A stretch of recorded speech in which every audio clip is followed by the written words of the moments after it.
Welcome. I am Todd Raffel with ERE Media. And if you don't know of us, and if you are watching this video embedded somewhere, you can find us at ere.net. And I'm here, virtually here with Carol Schultz. Carol is out in Colorado. I'm in California.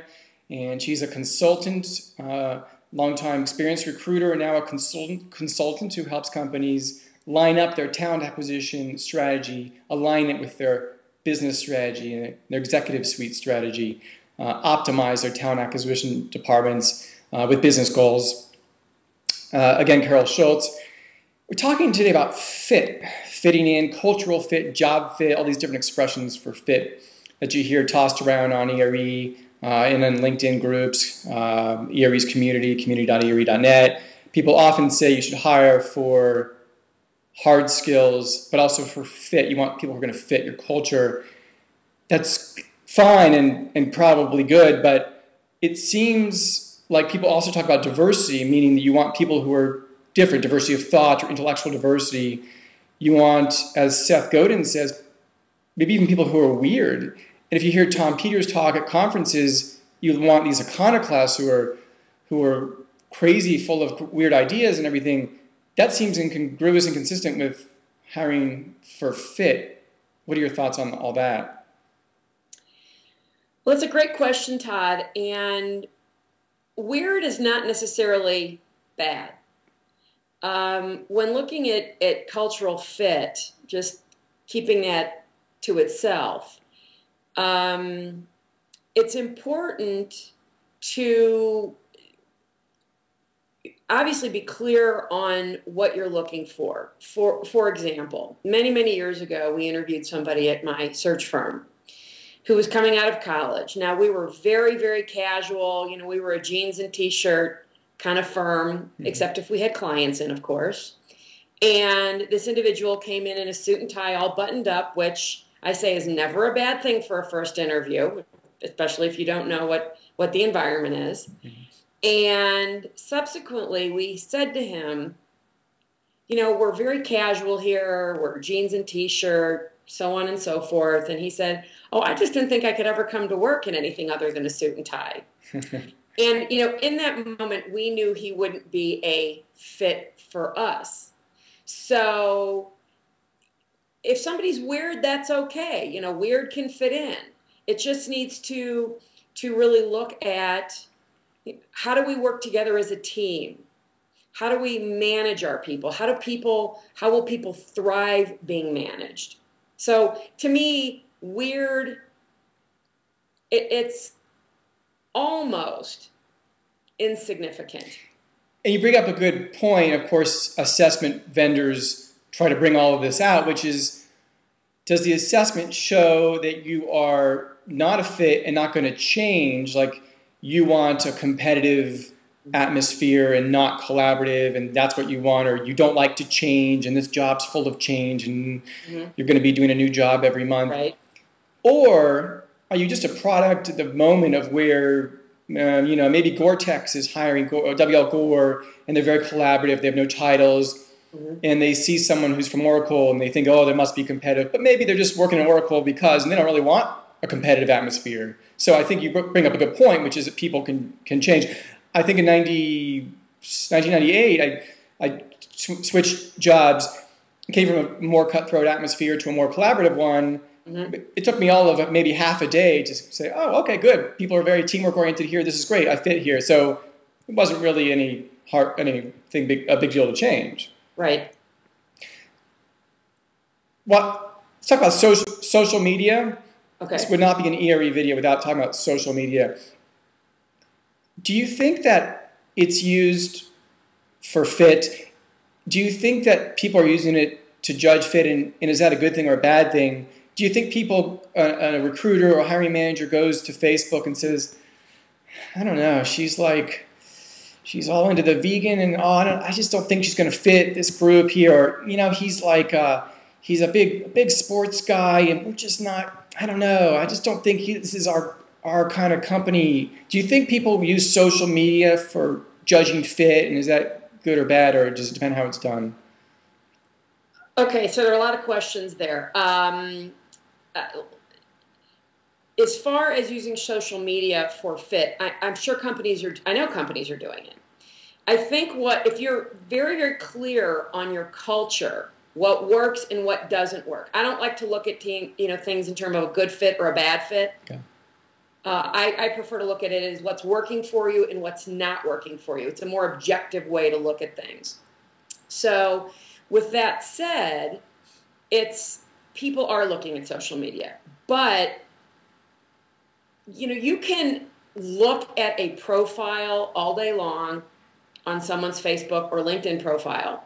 You can assess them all day long. And I'm not saying that these are ineffective methods. Yeah. What I'm saying is it's imperative that you don't just rely on those things. So you may see something which can then bring up some questions that you can start having a conversation with your candidate about. So the vegan example that you used, let's say we're a team full of carnivores. Yeah. Okay. So, I think it's perfectly appropriate to say to someone, I don't think it's against any EEOC rules. Right. To say to someone, I see you're a vegan. That's really awesome. How did you become that way? Are you going to be comfortable working in an environment full of carnivores? Some might come out. I've got a relative who is a vegan, and this kid's very, very critical of anybody who is not. And we've had many, many high-level conversations about it. And so it depends is very often my answer, and you must take the time to really drill down and get to know someone. It's like dating, Todd. And I think that you and I have talked about the fact that what you think about someone, whether you've decided they are a fit or not, is very fleeting in that you could interview someone or do a panel interview and people could say, oh yeah, I really liked her. I really liked him. This is kind of our kind of person.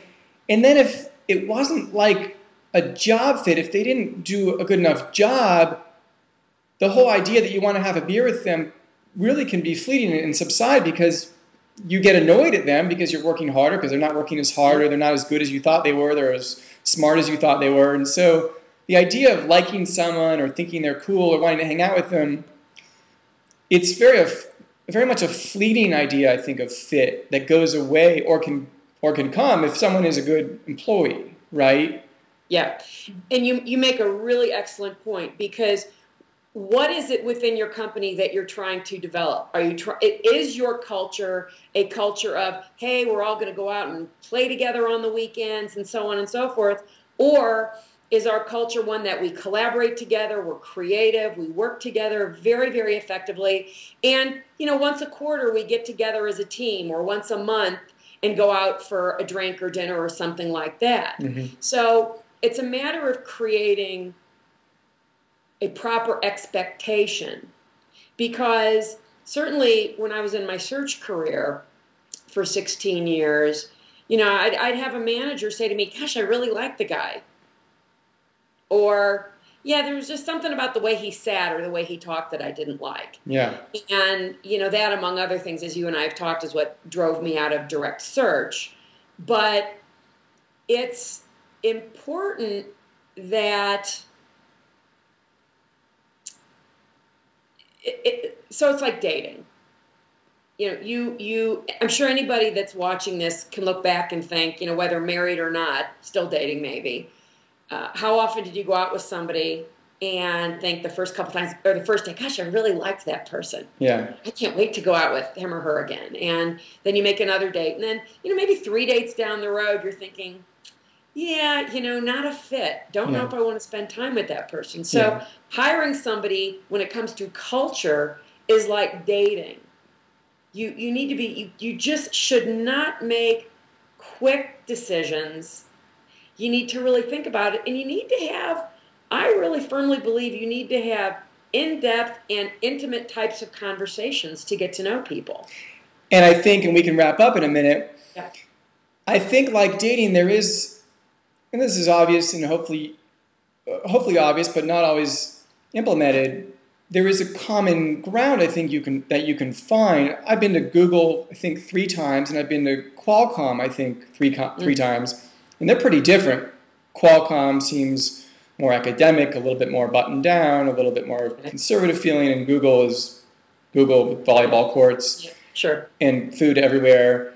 But I don't think that means you couldn't move from one company to the other, or that the same person who might fit into one wouldn't fit in the other.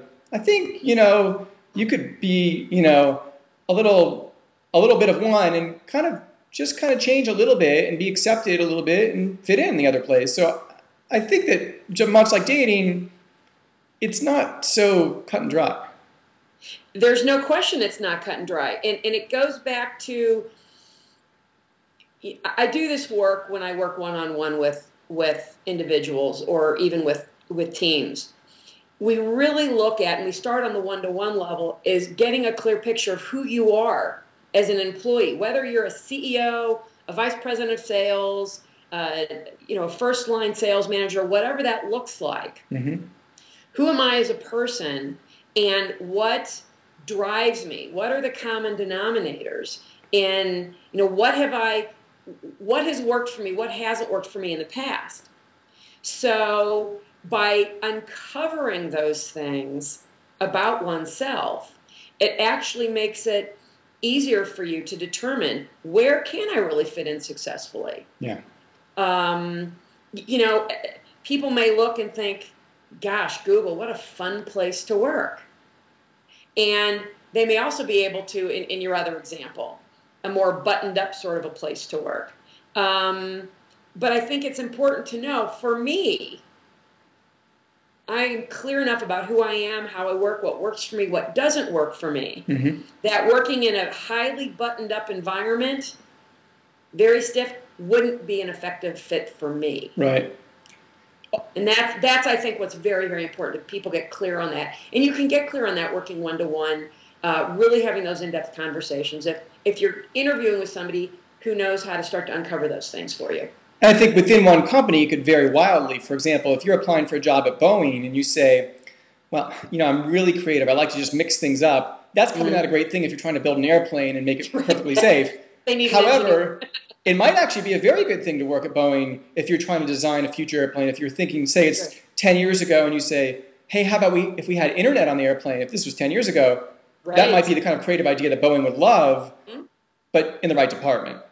With that, absolutely. With that, thank you, Carol Schultz. Again, Carol Schultz, as I think I mentioned, has written some great articles for ERE.net. So if you want to check those out, you can do a search of ERE.net for Carol Schultz. Thank you.